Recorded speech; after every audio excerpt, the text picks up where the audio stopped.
अल्ताफ बुखारी ने कही कि सब कुछ रेडी था, हमने सब कुछ ओके कर दिया था, सिर्फ भारतीय जनता पार्टी ने नहीं चाहा कि डेली वेजेस पकड़ा। उन्होंने क्या कहा, मैं इस पर बात पर विश्वास नहीं करता, लेकिन ये पिछली सरकारों का देन थी, जिन्होंने नौजवानों को, लोगों को गुमराह करके डेली वेजेस वहां पर बनाया। आपने कहा पिछली सरकारों में, तो सर पिछली सरकारों में आपकी भी सरकार थी, पीडीपी। बताइए पीएचई के डेली वेजेस वो कब तक पके होते? सभी को रेगुलराइज करेंगे। बात की मेट्रो में सांसद जो है संसद में कहते हैं कि वो लगभग काम कंप्लीट हो चुका है। देखिए, काम कंप्लीट नहीं हो चुका। चौधरी लाल सिंह से बातचीत की थी, उन्होंने कहा था कि मुझे बनाओ एलजी, मैं सारे के कर दूंगा, जितने भी कैजुअल लेबर है, पीएचई। हमने अल्ताफ बुखारी से बातचीत की थी। अल्ताफ बुखारी का कहना था कि 2018 में हमने सब तैयारियां जो है वो कर चुकी थी, जितने भी डेली वेजर्स थे, कैजुअल लेबर्स थे, उनको पक्के करने के लिए। लेकिन 2018 में भारतीय जनता पार्टी ने नहीं चाहा कि डेली वेजर्स जो है वो पक्के होने चाहिए। इस पर चर्चा करने के लिए हमारे साथ जो है farmer deputy CM Kamendra Gupta हैं। गुप्ता साहब, ये जो बात जो है अल्ताफ बुखारी ने कही कि सब कुछ रेडी था, हमने सब कुछ ओके कर दिया था, सिर्फ भारतीय जनता पार्टी ने नहीं चाहा कि डेली वेजर्स पक्के होने चाहिए। देखिए, आज भारतीय जनता पार्टी की सरकार 1200 नहीं 12,000 लोगों को नियमित करने जा रही है। उन्होंने क्या कहा, मैं इस पर बात पर विश्वास नहीं करता, लेकिन ये पिछली सरकारों का देन थी, जिन्होंने नौजवानों को, लोगों को गुमराह करके डेली वेजेस वहां पर बनाया।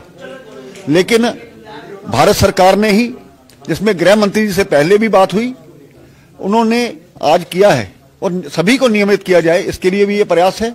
आज ही आपने देखा होगा जो वीडीसीज इन्होंने समाप्त की थी, आज पुनः उनको रिवाइव किया गया है। उनमें ये जो रिक्त स्थान है उनको भरा गया है। इससे साफ जाहिर होता है भारत सरकार जम्मू कश्मीर की चिंता करती है, जम्मू कश्मीर के लोगों की चिंता करती है। अभी आपने कहा पिछली सरकारों में, तो सर पिछली सरकारों में आपकी भी सरकार थी, पीडीपी। जो डेली वेजर लगाए गए थे वो कांग्रेस द्वारा, नेशनल कॉन्फ्रेंस द्वारा, या उससे पहले जो सरकार रही, हमारी सरकार में इस प्रकार के डेली वेजेस नहीं लगाए गए थे। और मैं ये बताना चाहता हूं, मैं उस वक्त स्पीकर था और उस वक्त 60,000 की आवाज बार बार दिया करते थे। लेकिन उस वक्त जब लिस्टें बननी शुरू हुई तो 1 लाख लोग कहां से आ गए? कहीं ना कहीं इर्रेगुलरिटीज थी, उसी के कारण से ये काम रुका था। हम भारतीय जनता पार्टी पहले भी चाहती थी कि इसका हल हो। अल्ताफ बुखारी का कहना है कि भारतीय जनता पार्टी और एनसी ये दोनों एक दूसरे को कोसते हैं, वोट लेते हैं, वहां मुस्लिम वोट लेते हैं, या भारतीय जनता पार्टी हिंदुओं के वोट लेती है। इस पर आप क्या कहें? नहीं, देखिए, भारतीय जनता पार्टी का कश्मीर में भी एक बड़ा आधार है। हमने अभी वहां पर डीडीसी, बीडीसी और पंचित सरपंचेस बनाए हैं।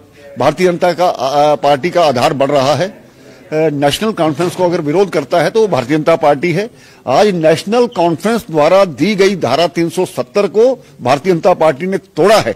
उससे साफ जाहिर हो जाता है हम उनके कितने करीब हैं। 12,000 की लगभग बात की आपने। अभी मुझे बताइए पीएचई के डेली वेजेस वो कब तक पके होगा? सभी को रेगुलराइज करेंगे, लेकिन एक सिस्टम के साथ होता है। इसमें फाइनेंशियल मैटर्स इन्वॉल्व होते हैं और सरकार से लगातार बात होती है, केंद्र से लगातार बात होती है। इस सप्ताह भी शायद बहुत से इश्यूज को लेकर के हम जा रहे हैं, तो बहुत सी जहां पर वो हल होने वाला है। तो इन सरकारों द्वारा लटकाए गए तवी रिवर प्रोजेक्ट वो भारतीय जनता पार्टी ने शुरू किया, मेट्रो भारतीय जनता पार्टी ने शुरू की, smart city Bharatiya Janata party ने शुरू की, express highway Bharatiya Janata party ने बनाया। इनके मेडिकल कॉलेज सिर्फ उसके कागजों में थे, यहां पर उसकी चयन प्रक्रिया शुरू करके वहां पर हमने काम शुरू किया। एम्स यहां पर बन रहा है। ये क्या भारतीय जनता पार्टी की उपलब्धियां नहीं है? ये लोगों को समझना होगा और लोग हमारा इस बात पर समर्थन करें। मेट्रो पे बात की, मेट्रो में सांसद जो है संसद में कहते हैं कि वो लगभग काम कंप्लीट हो चुका है। देखिए, काम कंप्लीट नहीं हो चुका है। उसके लिए उन्होंने ये कहा था कि उसके लिए जो प्रोजेक्ट है वो पूरा बन चुका है और उसके साथ ही यहाँ पर काम शुरू होगा। और जिस प्रकार से एक कंजेशन यहाँ पर ट्रैफिक की हुई है वो बहुत जल्दी हल होने वाला है। एक आखिरी सवाल, चौधरी लाल सिंह से बातचीत की थी, उन्होंने कहा था कि मुझे बनाओ एलजी, मैं सारे पक्के कर दूंगा, जितने भी कैजुअल लेबर है, पीएचई। कैसे देखते हैं आप? देखिए, ये उनकी सोच है। वो कौन बनाता है, कैसे बनना है, ये तो केंद्र सरकार ही तय करती है।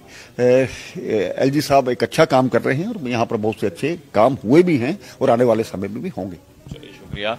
तो कमेंद्र गुप्ता से बातचीत कर रहे थे, भारतीय जनता पार्टी के नेता हैं और फॉर्मर डिप्टी सीएम भी रहे हैं जम्मू कश्मीर में, और तमाम मुद्दों पर चर्चा कर रहे थे। क्योंकि इससे पहले जितने भी हम बातचीत चाहे चौधरी लाल सिंह से की थी, चाहे हमने अपनी पार्टी अल्ताफ बुखारी से की थी, अपनी पार्टी के प्रेसिडेंट, और तमाम मुद्दों पर जो बातचीत हुई थी, उन मुद्दों को लेकर इनका क्या कहना था वो आपने सुना। आपको क्या लगता है ये खबर देकर? आप अपनी राय जरूर कमेंट बॉक्स में रखिएगा। देखते रहिए भारत मॉनिटर। जय हिंद।